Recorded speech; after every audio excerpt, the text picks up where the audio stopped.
Usopp. A one-time lighthearted liar, now turned great warrior of the sea, this character has provided me with some of the most nail-biting moments of the series. Reviewing this material and story has become my job, and to this day, out of the 100 volumes of One Piece that I own, Volume 35 has remained my favorite.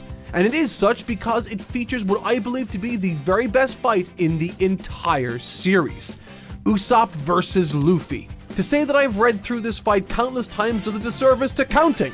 And so, since I first laid eyes upon him in Syrup Village, Usopp has been a character I've wanted to study and truly take a closer look at. And I am delighted that I did, because what I have found has made me fall in love with his character and this story all the more.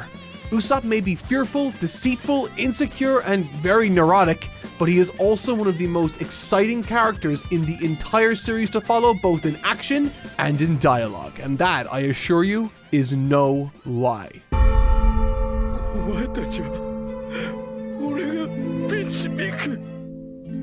その名もキャプテンウソップだ。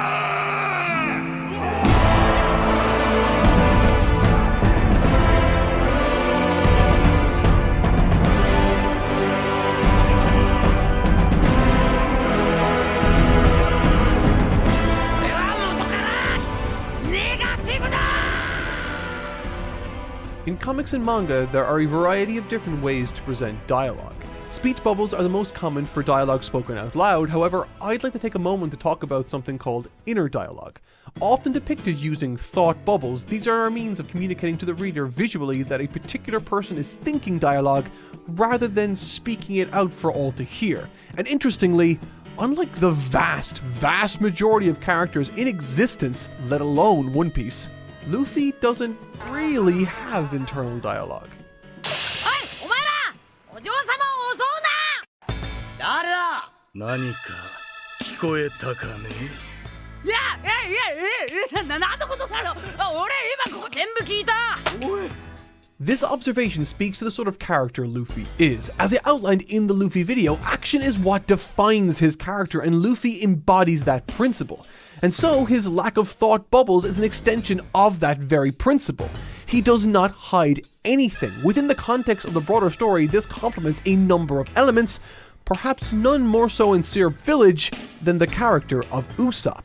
A character who perhaps projects more internal dialogue, thought bubbles, than every other Straw Hat combined across the series. And I don't think that this is a coincidence. Much the same as Luffy, this is a creative choice which complements and highlights the sort of character Usopp is. Without someone explicitly telling us what he is, Oda leverages everything from his choice of lies to how his dialogue is delivered to us in order to bathe each and every action he takes and word he says in rich, illuminating subtext. For instance, when in combat or direct dangerous conflict with someone, this implementation of internal dialogue for Usopp is used as a means of demonstrating to us his defining character trait, his inclination towards lying. なんだ? 俺が一番乗りか? あいつ俺より先に突っ走ってたはずなのに! 忠告だ! 今のうちに引き返さねえと! 1億人の俺の部下どもがお前らを潰すことになる! 何? 1億人? This is dramatic irony, and Usopp as a character depends on this narrative trick to achieve a sense of drama in his fights, where Luffy, through his adherence to always fight for what he believes in, will find himself in deep water due to his honesty. Usopp creates drama through his lies, or rather, our understanding of them. Unlike the characters in this story, as audience members we are privy to his internal thoughts. We can read them the same way we read his speech spoken out loud, and can therefore check to see the validity of his claims ourselves. This dissonance between what he is thinking versus what he says out loud creates tension for us reading, because we know he's a total paper tiger, totally full of it, but the enemy doesn't know that necessarily. Similar to Hitchcock's famous bomb under the table metaphor, when it comes to Usopp, the drama we enjoy comes from knowing that at any moment the bomb under the table could go off at any time, or in this case, his lies will be found out at any moment. Earlier on in this series, I touched on a writing principle often used whereby the author will actively place their protagonists, villains, and side characters into scenarios that highlight their defining traits best, achieving this oftentimes through contrast with other characters. We've seen it with the likes of Luffy and pretty much every villain he faces off with. We've seen it with Zoro and Helmeppo in Shell Island, and for a time, Nami and Luffy too during her various spurts of development in Arlong Park and Skypiea. Usopp in Syrup Village, therefore, is no different.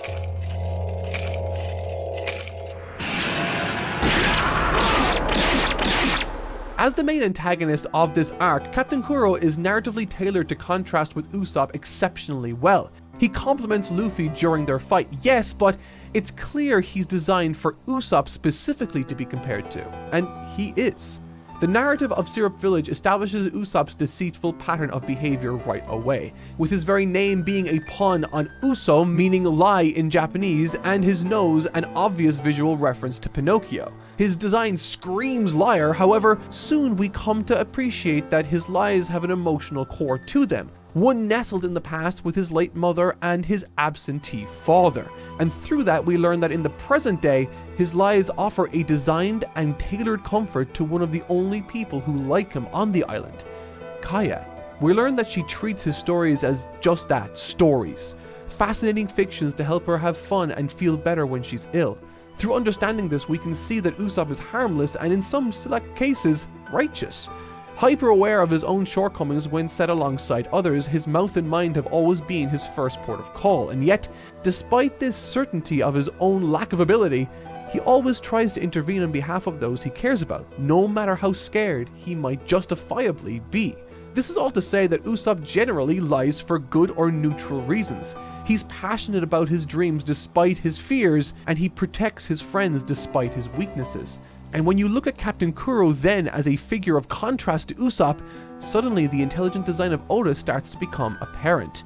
Kuro, much like Usopp, is a liar in this story, though importantly different, he lies for selfish reasons, to gain power and control over those that trust him. Unlike Usopp, Kaya and those who work for her deeply trust and believe in Kuro's lies, as he assumes this alter ego as someone who serves her family, and unlike Usopp, is actively making Kaya feel worse through the use of manipulation and poison.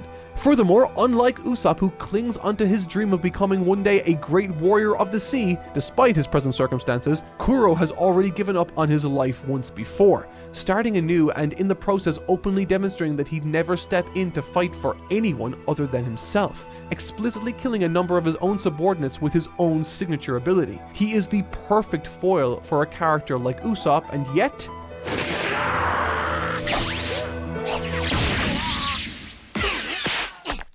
Usopp doesn't defeat Kuro, or really save his village. He doesn't even get to fight Kuro because he isn't strong enough. At best you could say Usopp helps Luffy and his crew achieve victory in a supporting role. He has a long way to go.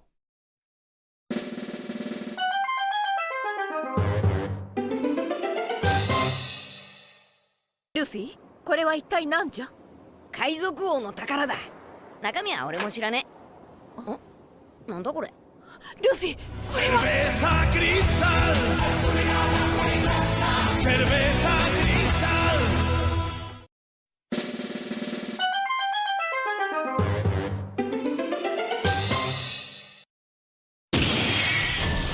まさにこれなんだ。俺の目指す勇敢なる海の戦士ってのは。俺はこういう誇り高い男になりてえ。A defining feature of One Piece's story from Romance Dawn all the way through to Sabaody has been the misfit nature of the crew. Despite finding great success thus far, growing in number and capability with a clear ambition, the Straw Hat Pirates are still very much a small fish in the enormously dangerous pond that is the Grand Line. And the story of Usopp explores this very element, the element, or rather fear, of not feeling like one truly belongs there.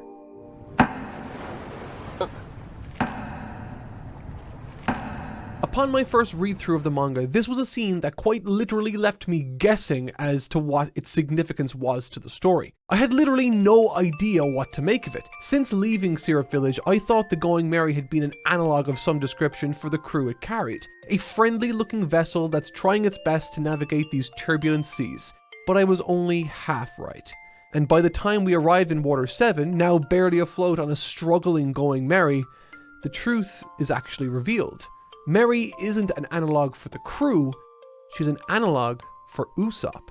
And that crucial difference is what defines not only this entire conflict, but the entire character of Usopp himself. The crew naturally seeks solutions to the Going Merry's problem, and in the process ends up in the shipbuilding capital of the world, Water 7. The conclusion that's reached, however, shocks Usopp to his very core, leading to a battle between himself and Luffy, the likes of which I feel haven't been surpassed emotionally in the entire story. And this shock he feels isn't coming about because the ship was a gift from Kaya, he's this shook because if Merry can't make it, well, in Usopp's mind, maybe neither can he.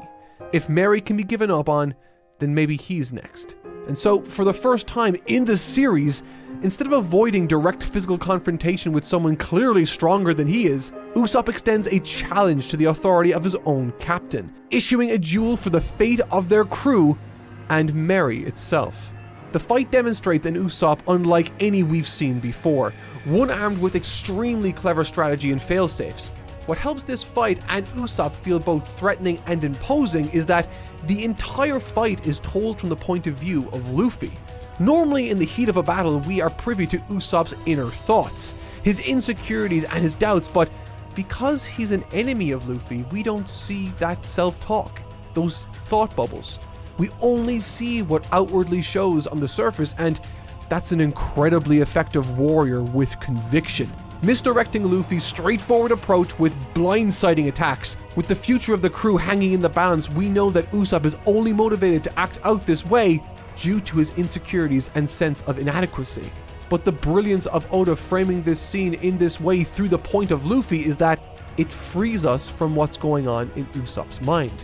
We can see for ourselves how utterly wrong Usopp is, how capable he can be, and how he must have appeared to the majority of those he faced up against all along the journey, proving that Usopp's greatest enemy has always been his own mind.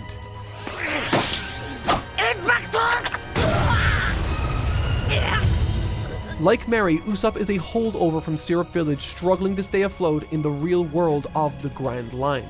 In the back of Usopp's mind, he feels like there's a burning truth, that no matter how hard he tries, he doesn't belong with the Straw Hats. This is partially why he feels such a powerful attachment to Merry and why he himself acts as the ship's hand when it takes damage. Despite not knowing anything about shipbuilding or carpentry really, Usopp assumes this responsibility. Because if he can make the Going Merry last, then maybe he can convince himself that he belongs with this crew he cherishes so much. Since leaving Romance Dawn, Luffy and everyone else sort of has their roles totally nailed down. But Usopp doesn't.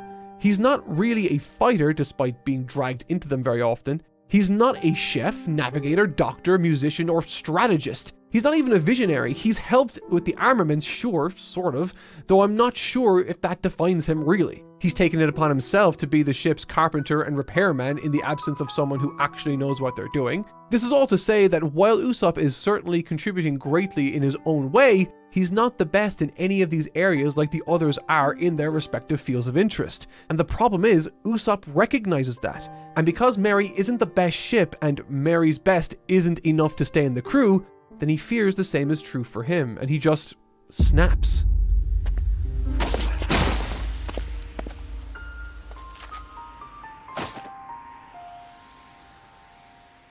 The fight itself is a spectacle to behold, completed with this wonderful shot of Merry crying. The fight has met a conclusion, one that could have been avoided if the characters involved weren't so flawed. But they are.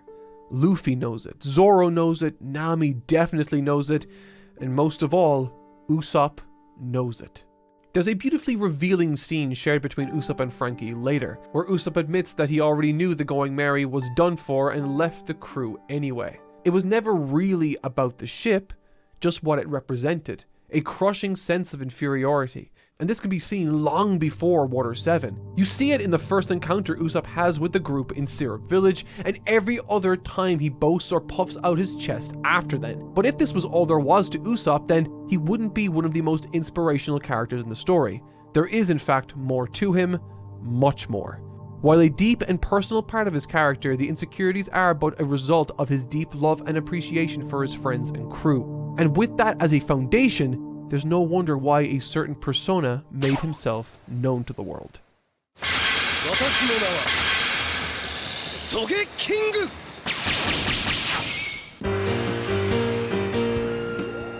This is one of the best explorations into Usopp's character, because it explicitly serves no other function than to tell us where Usopp's mental state is and where his priorities truly lie. While reading or watching, everyone at home knows that this is Usopp, and the same can be said for the crew, much of them at least. Really, the only individual who seems to not know it's him is Luffy, the only person he really needs to apologize to, but he can't do that. Not yet. Usopp finds himself at a crossroads. Admitting that he was in the wrong to the crew comes with facing reality, a requirement that forces him to expose his insecurities and contend with some emotionally complicated baggage. Alternatively, the other path means he needs to desert his friends and family. Neither of these options seem viable, but, and this is important, because the root motivation for Usopp is to love, be with, and protect his crew, the compromise he comes to, Sogeking, serves the function of protecting his crew while shielding his insecurities from harm as a secondary function. A person who runs and turns away from his friends is not who Usopp wants to be. It's why he left Syrup Village in the first place. And thus, this is why Sogeking exists in the form that he does. He represents Usopp pushing past his insecurities to do the right thing when he isn't strong enough to do so himself. It is quite literally an alter ego. The mask is not only a way for him to hide his own insecurities, but also an embodiment of everything Usopp wants to be, a legendary hero. Pushing his fears and regrets to one side, he valiantly fights alongside his crew once again, and man does he accomplish that in great fashion.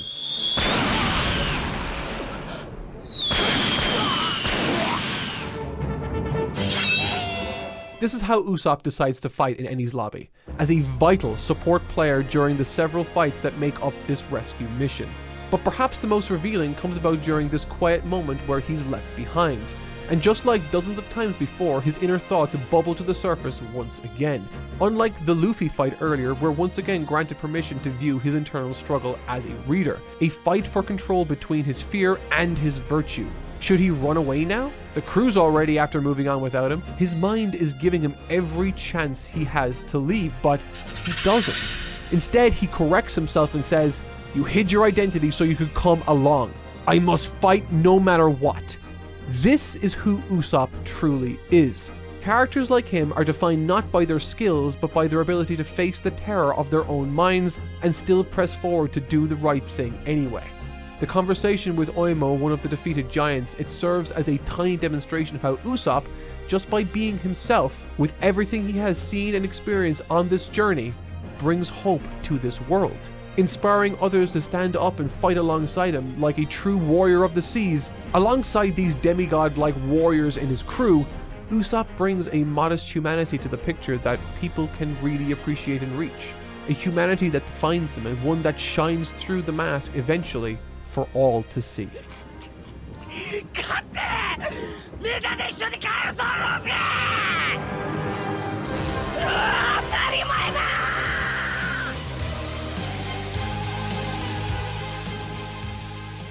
Visually, the cracking of Sogeking's mask is a rather clear metaphor for Usopp's proverbial mask slipping on his face. A visual representation of the progress Usopp is making in processing what the right thing to do is in this instance. But it's in these closing emotional moments contrast once again shows up as Oda's best tool in conveying and revealing character to us.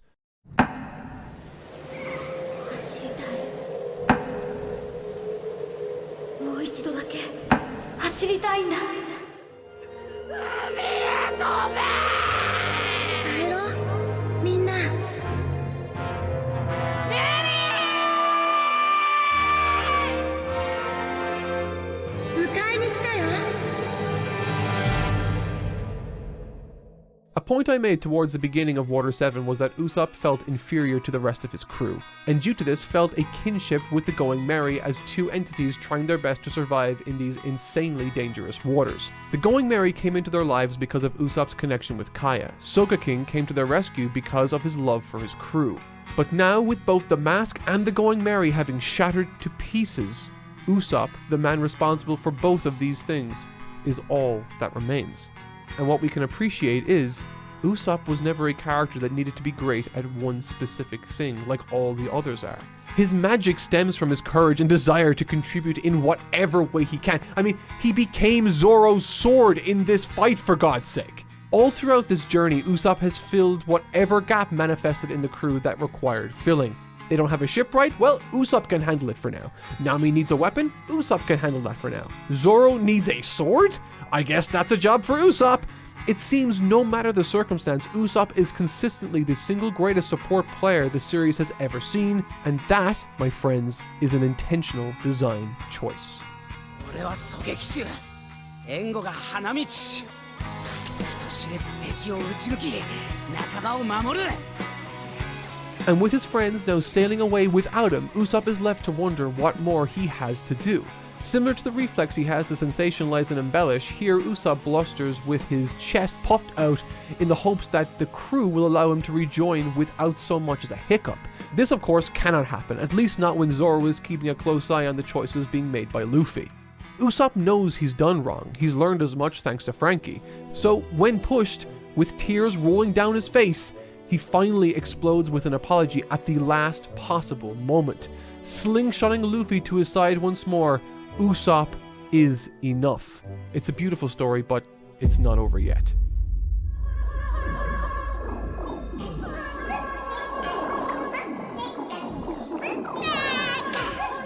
As outlined at numerous points in this video, Oda enjoys using contrast to highlight what his characters stand for, be they on the side of good or bad. In Skypiea, he took this concept to its natural extreme as Enel both figuratively and literally represented Luffy's natural opposite. Or rather, Luffy was Enel's natural counter or enemy, with his rubber serving as a beautiful insulator to the electronic current Enel used to gain power in the first place. But in Thriller Bark, Usopp enjoys this natural counterposition too against Perona, and it is brilliant.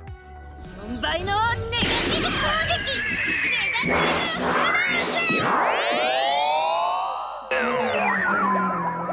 ネガティブゴーストたちがネガティブ負けした Thriller Bark is an arc that makes clear to us that the Straw Hats are not ready to face the dangers of the new world. Usopp versus Perona is a fight between two idiots where Luffy's physiological makeup made him hyper-resistant to Enel's powers. Usopp's natural ability to deceive and his mental state makes him the perfect weapon to get the better of the gullible and impressionable Perona.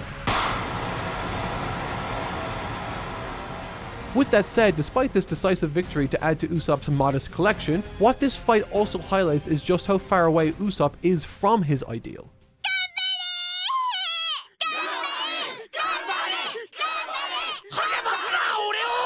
What makes Usopp Perona's natural weakness here is his projected mood. He is the most negative and pessimistic person she has ever met. A crystal clear portrait of where his insecurities lie and how his lack of self-esteem shapes his actions, making this the perfect occasion for a certain alter ego to take center stage once again.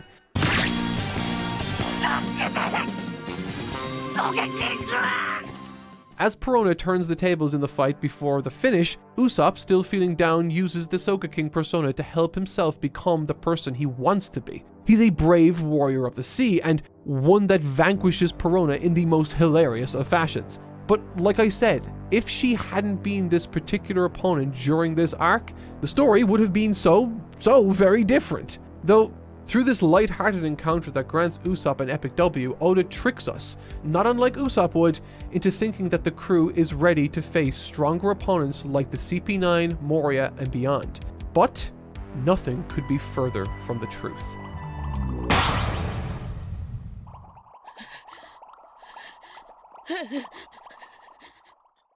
As I've said before, for a lot of the original Straw Hats, the second half of the story has offered them a chance to demonstrate how much they've grown and changed. Nami's character, while far more understated following Arlong Park, does suffer from a clear character flaw, as does Zoro, a character more stoic and confident than the vast majority, particularly when set alongside someone like Usopp, who still struggles with his treatment of female warriors in the series, further echoing his beginnings with Kuina.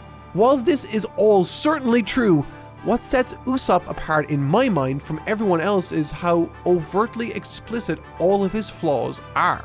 They inform practically every single action he takes, each one pushing him closer and closer to his ideal or goal, to become a great warrior of the sea. And while we're on the topic of his goals, this is specifically why I believe his dream is more interesting than the others in the group. Not because it isn't a worthy ideal, but because it's hard to identify when one has achieved said goal, or perhaps more specifically, when one such as Usopp hasn't reached it. Unlike Nami, Sanji, Zoro, and all the others who have clear markers for when they will achieve their dreams, Usopp doesn't really have that. And honestly, that I think is the genius ingredient Oda added to Usopp's design when writing for his character. Instead of giving Usopp a dream that can be measured like discovering the All Blue, mapping the world's oceans, becoming the greatest swordsman, etc., Oda gave him a dream only he, Usopp, can say when he has achieved it. And what makes that interesting is that Usopp already has achieved his dream. I mean, look at his wins from before the time skip. Usopp's very first victory in a 1v1 fight is an abject struggle from beginning to end.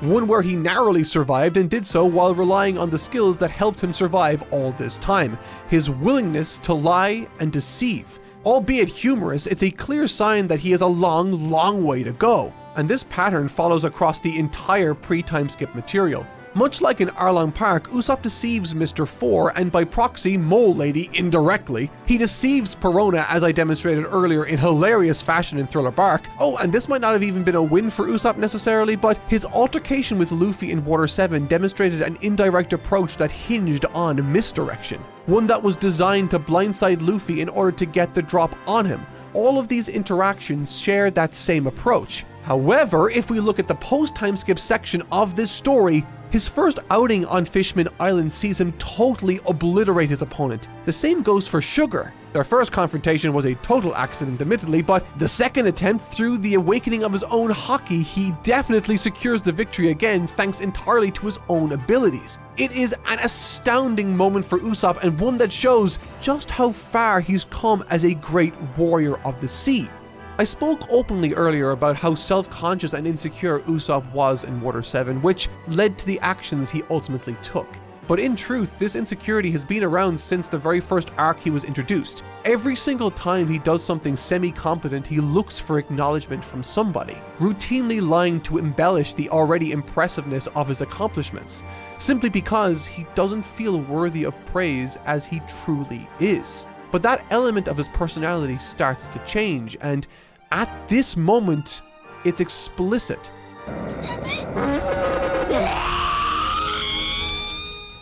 Following this frankly incredible feat that literally no one else could have pulled off, by the way, Usopp utters a sentence he never would have uttered in the beginning of his story. Luffy, 気づかなくていい。無事だったなら。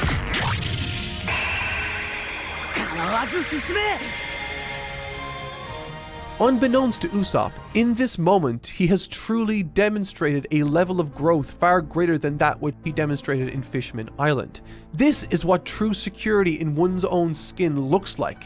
He doesn't feel the need to receive validation from anyone for his legitimately praiseworthy accomplishments. Do you think that if you were to ask Luffy or any of the Straw Hats if Usopp had become a great warrior of the sea, any of them would say that he hasn't? Of course they wouldn't. But here's the thing, Usopp would. And to highlight that misplaced value Usopp has, you need look no further than one of Usopp's very first real interactions with the crew. It's an exchange following Luffy's decision to help Usopp fight against Captain Kuro in Syrup Village. Check it out.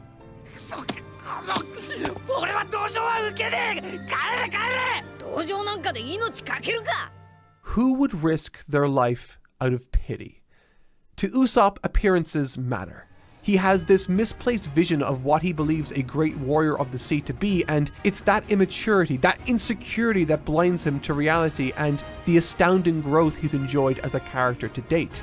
Luffy and Zoro in this scene weren't looking on in pity. Instead, they saw a young man that was truly terrified beyond belief and chose to fight anyway.